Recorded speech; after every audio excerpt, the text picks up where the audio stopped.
Hi everyone, Alex here. My computer fried 2 weeks ago and that's why I haven't been online too much, but today I have a good video for you. So I'm going to show you how to paste files into the future. Sounds very simple, but some people don't know how to do it. What do? You open an older version of the folder and then copy into the new version of the folder. Let's get started.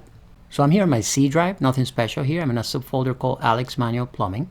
And then I have this folder called Medical Facilities. And as you can see, I have a bunch of files down here, right? So let's say something happened and I lost this file right here.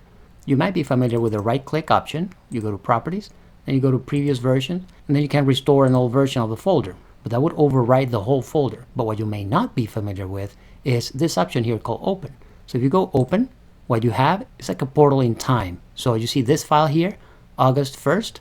This is the older version of this guy right here, 11.4. So I could just right-click and copy from here and then paste into the future. So you might find that helpful. Hopefully you did. Now, if you're enjoying this type of content, please like the video down there. Just go there and boop, click. It helps the video get found. Share in social media. And if you subscribe to the channel, you don't miss any of our new videos.